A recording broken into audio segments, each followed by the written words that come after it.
Coming up on the Branding Deep Dive podcast. People think about networking just to show up. You have your 2 tickets to drink and you drink it, have a good time, and you go home, maybe take some business card. But then if you dissect the word networking, it's actually net, and then you actually go to do your working. So you have to go in as a plan. It's good that some people, I have to collect 10 business cards or I have to talk to 5 people and that's it. And it a lot of time it ends there. You get all this business card, but then people just put them in a pile or display it somewhere. They never actually follow up. So you actually want to go in strategically. This is Ahmed Cheema, and welcome to the Branding Deep Dive podcast. If you're new here, this is a podcast where we have in-depth discussions with founders, marketers, and brand strategists on how to build a brand that people love. Today, we're talking to Swire Ho, aka the Promo Guy. Swire runs Garuda Promo and Branding Solutions, which specializes in helping businesses market themselves using promotional products. Swire is also the host of the Garuda Promo weekly podcast, The Small Business Show. He talks to various experts that help small business owners become more successful and efficient. In this episode, we dive deep into how businesses can use promotional materials such as merchandise to drive customer retention, how to network, government contracts, and much, much more. If you've been thinking about creating merchandise for your brand, this episode is a must listen. Now, here's Swire.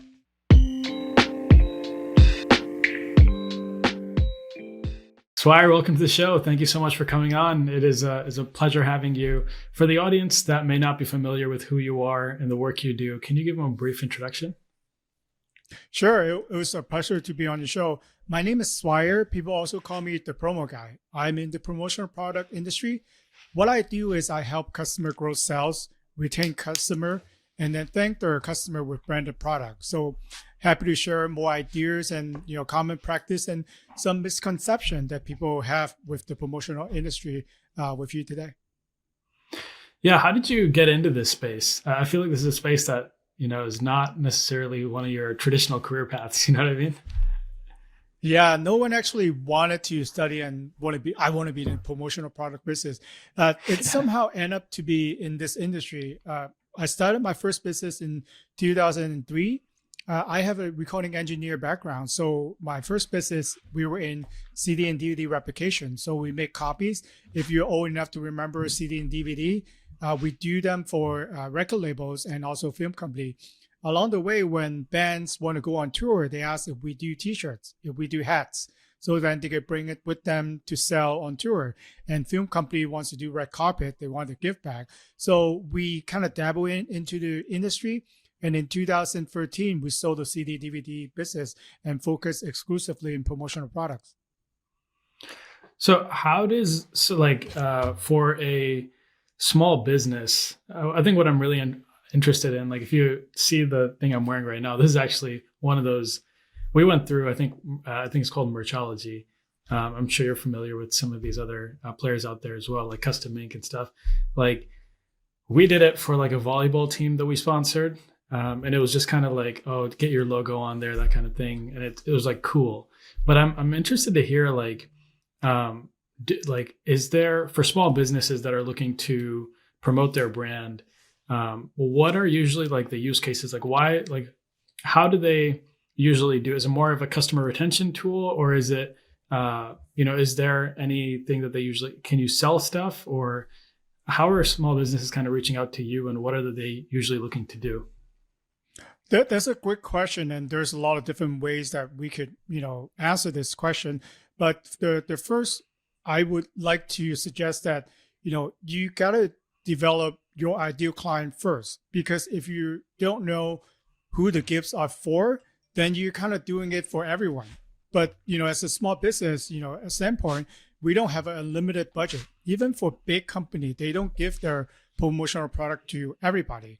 So once you identify who the target audience will be, then you could create a campaign. One of the most frequently things happen with a small business, especially if they just design the logo or if they just, start up, having a logo ready for them, is they just want to put their logos on everything. Right. They don't care what it is, and they just want the logo on everything. maybe you wanted to plan for a little bit. It's not that something that we want to buy, is what the ideal client wanted to receive. And if you can answer that question as detailed as you can, then you can create a very successful campaign.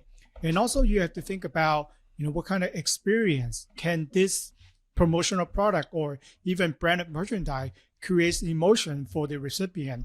For example, if let's say you attend a concert, you'll be happy to pay way overpriced for a t-shirt. But then if I offer you a t-shirt with my hat on it, and even if I give it to you, you're not going to take it. Let's say you're a bakery, like you have a baking goods place, right? What kind of how would you be thinking through that? Like, are you trying to reward your most loyal customers and kind of have maybe like something to hold the bakery items that is custom branded, or like I'm curious to see like how you think through that. Let me give you a unique answer. And this is something that before I used to get into kind of like a discussion, sometimes a debate with people, because people like digital marketing. It's effective. You can do Instagram in terms of this baker, they can do Instagram, a lot of great images. They could do like Google ads or market locally. So sometimes the debate will be, I should only do digital marketing and promotional product doesn't work. But then what my answer to your question will be, what if you create an experience that you have a physical item and you have digital assets? So what I'm trying to say is, if you're a baker, let's say you're trying to promote people to try your cupcakes, for example, have people win something. You have a nice promotional product. Even you only, maybe let's say you have $200 budget. Buy something that you are allowed to spend on $200, but only one person will win it. And then you set up your goal to have people follow you, to act on something, maybe fill a survey, maybe share it with 2 friends that they have them do a lot of things. And I'm sure that people are listening. We have done many things just because we wanted to win. And at the end, we never really win anything. But then you could use your limited budget and create a lot more buzz than you normally would be if you just do a post that is nice looking, posting on Instagram. That's a really good strategy. So you're saying that really leveraging the digital platform that you have to create some kind of competition for like a physical product. Yeah, it's not right or wrong, and it's not a battle, right? So you could, it's a tool. It's another tool that we have. Then you combine them together to your advantage. So this is how you can mix physical, a tangible item along with digital marketing assets that you might not be able to touch, but then they can work hand in hand. And now for someone that really doesn't know who their ideal target audience is, let's say whether you're in like a corporate gig and you have a budget and you can spend on a certain amount of things, how do you go ahead and decide, these are the people that I want to target and this is what they would like, right? How do you think through that?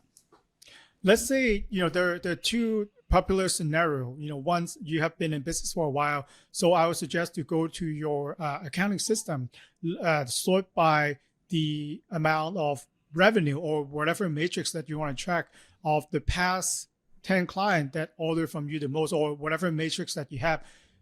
Answer question for yourself. Who are they? Is there a title, a demographics, or is it gender, or is it, things that they buy that makes them, top 10 on your list? And then you want to answer a question for yourself. Where would these people hang out virtually? Where would they hang out physically if you have a physical location? What kind of blogs, YouTube channel do they normally follow to? And once you answer those questions, those are the places that you want to hang out at. So you could be around the same area as your ideal client. Or if you're listening, you say, I'm a startup. I don't really have no customers. So dream of a dream client that, he or she will buy the most that you sell. Either if you're a product or service business, they will be your best client. Whatever that you say, they will buy. Who are they? Go through the same exercise and then just write down, what kind of title they're going to be in. Is this age demographic, or maybe is it geographic location? Then filter down the search and then also answer the question, where they're going to hang out, what information would they gather before they make that purchase decision. And then you can actually answer all your questions and know where you want it to be. Mm. So one thing you mentioned there was, finding out where people hang out. One thing that stood out to me going through and doing my research on the back end on you and your company is that you're very involved with the Chamber of Commerce, it seems, in a few different areas. And so this is something that I think a lot of people that have come on the podcast or have been on the podcast, the focus has really been around, digital marketing, online presence, and all that stuff. And you're someone that, we're already talking about like physical products, but then also you're very involved in the actual networking piece, right? So I wanted to, number one, ask you, like, is this still a valuable driver for your business? Can you actually create a business that is totally based off networking and referrals and use these platforms like Chamber of Commerce and other in-person things to drive business? And then I got a couple of other questions, but I'll let you answer that first. Yeah, I'm glad you asked that question. I'm really big on networking. People think about networking just to show up. You have your 2 tickets to drink and you drink it, have a good time, and go home, maybe take some business card. But then if you dissect the word networking, it's actually net, and then you actually go to do your working. So you have to go in as a plan. It's good that some people, I have to collect 10 business cards or I have to talk to 5 people and that's it. And it a lot of time it ends there. You get all this business card, but then people just put them in a pile or display it somewhere. They never actually follow up. So you actually want to go in strategically. What are some of the people that you want to engage with? And once you have the business card and their contact information, are you actually going to follow up? The best time to follow up with a new contact is within 48 hours of where you meet them. Because once you pass that time, a lot of them may have forgotten who you are. And then the sooner you follow up, especially if you could relay some of the information that you talked about. And I will also use LinkedIn, social media, whatever that you can find out about that person on the website. There's a lot of useful information that you can know about that product. Maybe mention a couple of things that they have posted and have said about certain product or relate to your industry. Then you can really spark the conversation. And then at the end, it could be just a networking contact. You could always part friend, maybe even end up to a referral partner. Not all networking contact can be a prospect or a client or a lead, and you have to accept that. So the last thing that I wanted to know is I met someone at networking meeting and the next day they call me and they start selling me. Like, I don't know you enough, to really want to go into that information. If we get to know each other and then if there's synergy, and I will, maybe schedule for another meeting. Now we can talk business and go into collaboration or things like that. That makes sense. How do you, I think one thing that stands out on your, we didn't really talk about this yet, but your company's called Garuda Promo Branding. Is that right?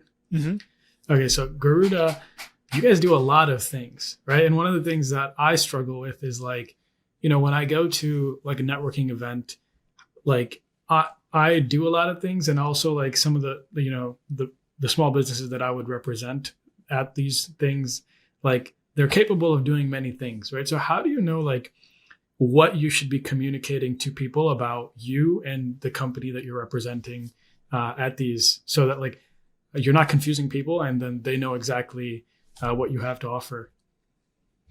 That's another good question. It took me a really long time and I'm still working on it.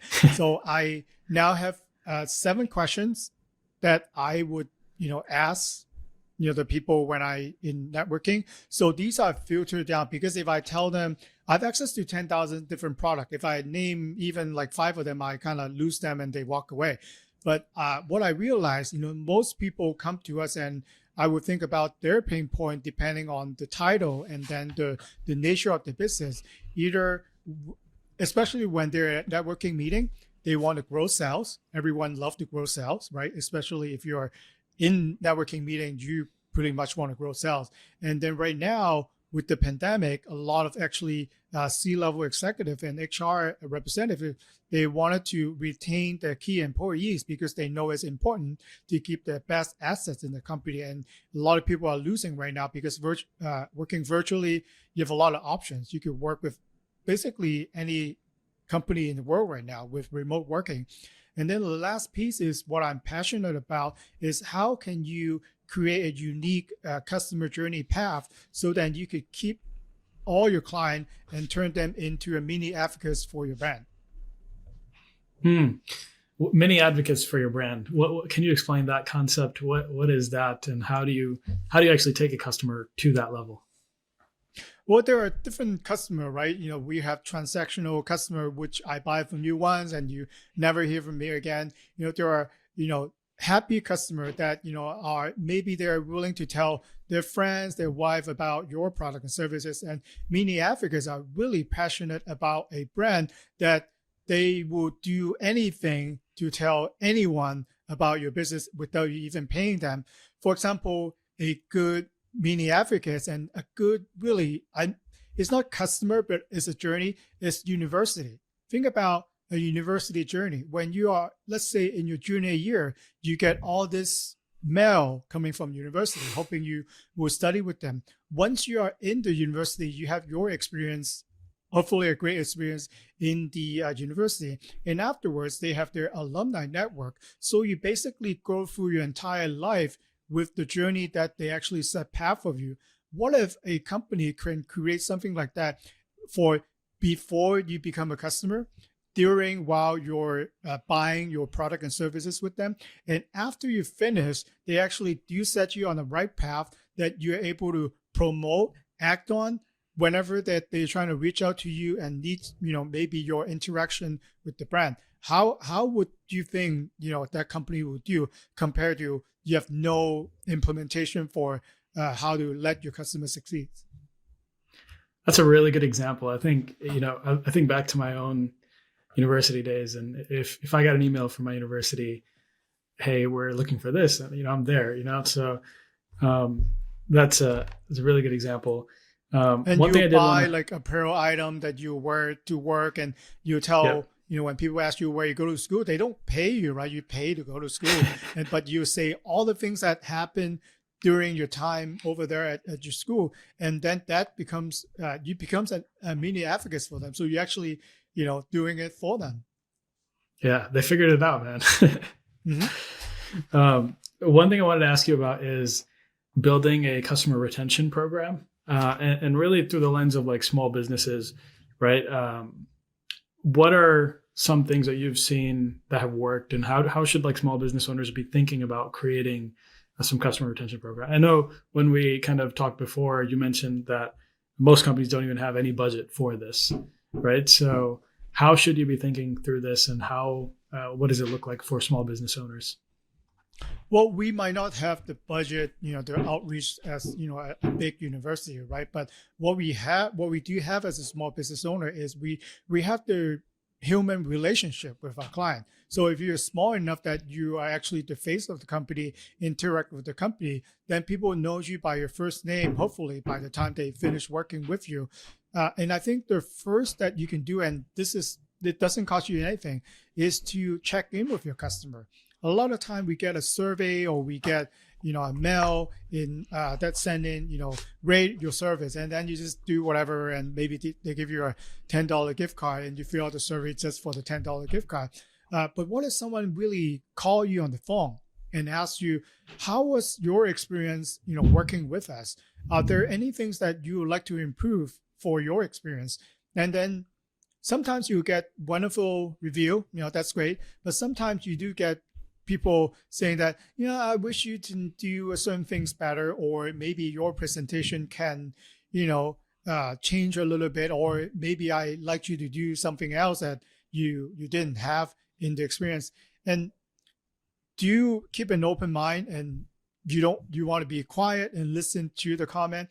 And if it is in your ability to fix it, you want to do it right away.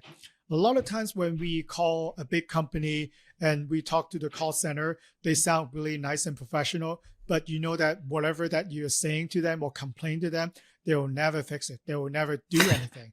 But for a small business, we actually can and able to act on that quickly. If you're able to do that part, you can actually turn a very agitated or sometimes crazy customer into a loyal customer just because you're willing to listen to them and you're able to fix what they're trying to ask you to do. So little things like that can, turn a lot of things around and create this loyal customer for your company. So really, it sounds like it starts with really talking to your customers and having an open mind and taking feedback from them and adapting as you go. Yeah, sometimes it's not easy. Again, I am learning about that every day myself. Like you do really wanted to, you ask that question, right? And then you really want to listen. For entrepreneur, I know it's difficult. We stand by, we love our product. If someone complain or saying that your things are not up to their standards, sometimes we get to the defensive mode and say, what do you mean? Like it's perfect. I made it from scratch. My bakery is the best you ever had. Take a step back, really listen. Are there any things that they point out that you could really fix? And they will probably tell you sometime, we like to do competitive analysis. They will actually tell you, oh, did you know that your competitor is doing that and they're doing free shipping or they're throwing in a drink for the baker. So you can listen now, this is what people expect. Then that if you think that person is an ideal customer, then you can build on to your list, going back to what we said in the beginning, what they care about, where do they hang out, or other than going to your place of business, they're also going to competitor A, B, and C, and how are you standing up against your competition? Now, coming back to kind of your personal story, I know you said that you sold that CD, DVD company, and then from there you started Garuda. Is that right? Mm-hmm. So did you already have certain networking connections from the experience there that they were already reaching out to you for this kind of stuff, or did you have to kind of like build this from scratch and find completely new customers? Did you already have kind of like a customer base through that past business, or did you have to start that from scratch? It certainly helps knowing that experience, because I think what I am good at doing is look at a problem and then knowing that what my capabilities are and what the connection that I have, able to solve that problem. Because I might be in the promotional part of business, but I think my actual job is to help my client solving the pain. Whatever that it comes to me, sometimes it could be a client just want to get t-shirts for everyone. But other than the t-shirt, what they wanted to do is they wanted to build a teamwork. And for my immediate contact, their goal is to try to do this right, do this fast, on time, and on budget, so that they can look great in front of their bosses. So thinking deeper into what I do, it doesn't matter really what we have as far as product. We have access to over 10,000 different products. It's just that the idea, the campaign, and then for me, my thinking will be, can I go in to solve that problem? And in return, I could probably make some little profit for myself. So I think a lot of time as an entrepreneur, we go in because it is a big name client, they have a lot of budget, but then it doesn't work out. Sometimes you have to accept that when you take on a certain responsibility during the investigation process, you might not want to go in. For example, there are some times that big companies will send out a bid, and I know that 60 of our competitors is going in. So that this is going to bid down as a commodity price, the lowest price wins. These are some of the jobs that I actually backed away. So I think for my experience and what I've learned from the CD DVD business, do you set me up for better success, coming into the promotional product business? How do you get clients in this space? And the reason I ask is I think, a lot of small businesses that are starting out, especially if you have someone that is kind of like an introvert that is leading the business, right? It can be like, oh, I don't know what I should be doing. Is it like, do I go to networking events? Do I just use my contacts that I already have? So I was just curious to see, like, from Garuda's standpoint and how you kind of are getting clients. Like, I'm sure these podcast guest appearances part of the strategy. You've labeled yourself as the promo guy, and you're very. It seems like you're very intentional about that, right? And so, I think there's a couple things we can dive into here, but really just kind of want to get into like, how do you personally grow your business?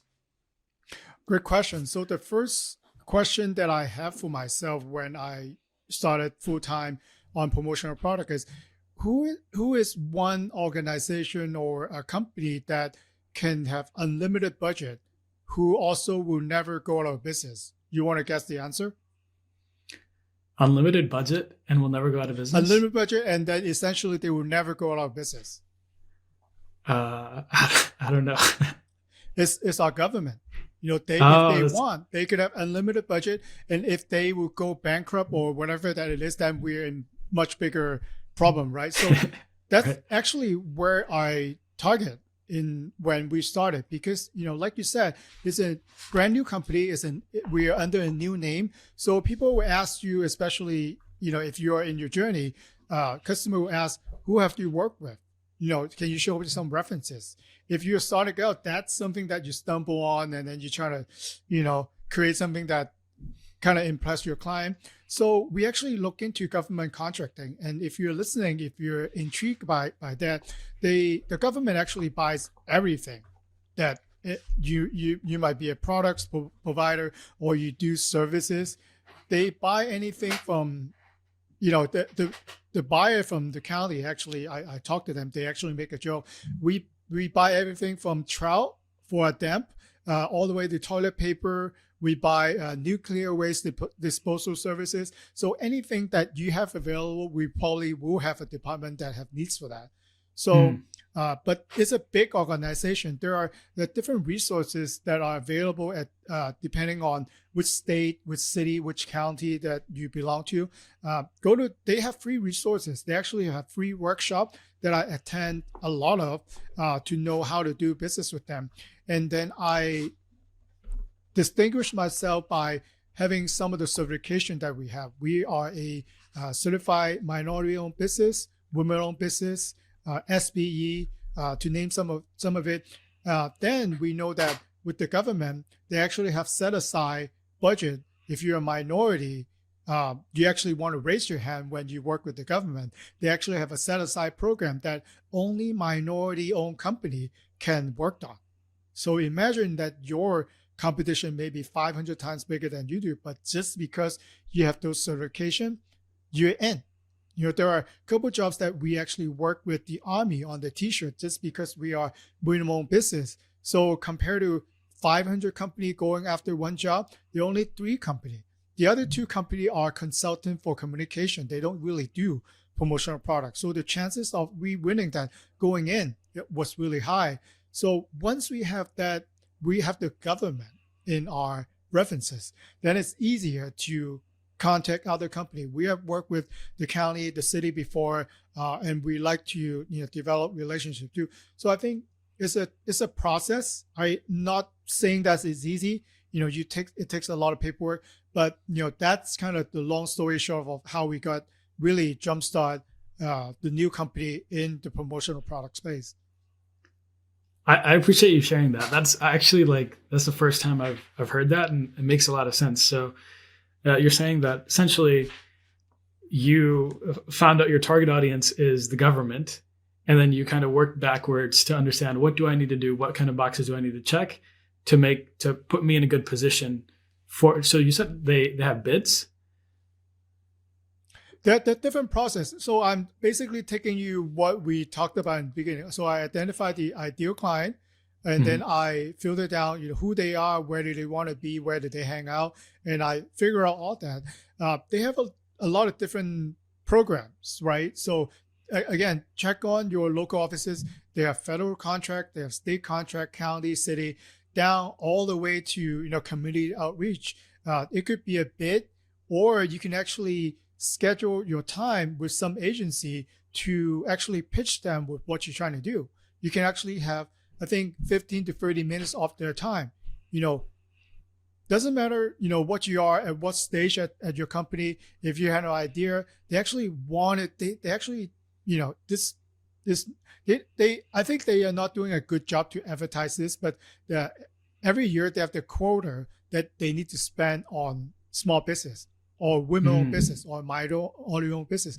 They're not able to meet their goal. So if you have those certification and you actually reach out to them, you're golden. I still remember the time that, with all my certification, the county buyer actually set up with 10 different buyers jumping on a Zoom call, all listening to my pitch to them with my product and services, just because I have the right certification. And, you really can't do that with, in the private sector. You might be lucky. Sometimes you might be able to do that. But then I still are in the government game and learning something new every day. And, they are a big organization. And then each different division has their own unique workflow. So if you think that's interesting, you'll definitely, reach out to me. I could, talk to you for a long time about government contracting. That's awesome. So I think one thing that's important to highlight that you mentioned here is that, the government actually has certain quotas for, minority-owned businesses, women-owned businesses, and different things that they want to fund, and they're not able to reach those. Whereas in the private sector, people are only looking for either the best or the cheapest, right? So if you're still, struggling to kind of get your footing, it's a really good option to try to, dive deep into getting some of these government contracts. Thank you for sharing that. Swire, I did want to give you some time to, for the audience that is interested in reaching out, connecting with you, how do they get in touch? If they want to get some promo, branding, some merch done, how do they get in? How do they figure that out? Well, I love networking, and I live on LinkedIn, so you could definitely find me on LinkedIn. Just look up Swire Ho, and also brand myself Swire Ho # the promo guy. So if you just want to Google me, find out more of who I am, do the exact search term, all the things that I've done so far will come up. And I'll also I will send you the resource link for the podcast. If you're interested about building a better team, or maybe a customer's journey, or even just wanted to call me and ask me more questions about government contracting. Love to speak to anyone and share what I've learned for the past few years. Awesome. Thank you so much, Swire. It's been a real pleasure.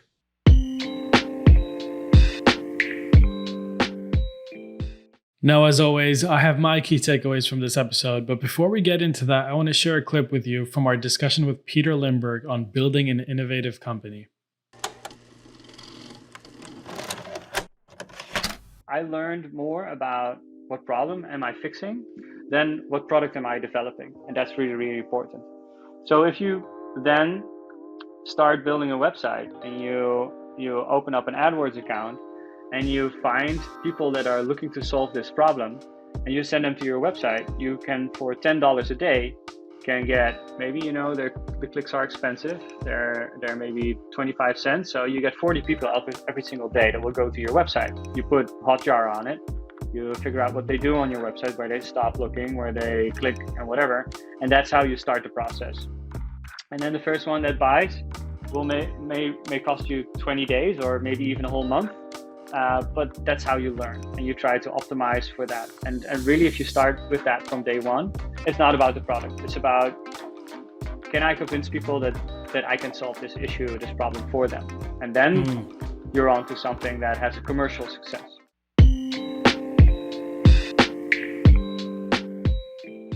If you enjoyed this discussion with Swire, I'm sure you'll also enjoy the episode with Peter. Check it out wherever you're listening to this podcast. It is episode number 45.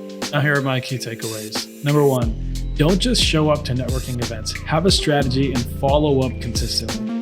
And number 2, develop mini advocates for your brand by thinking about the whole customer journey from before they even become customers, then to the experience they have as your customer, and then after they've already purchased.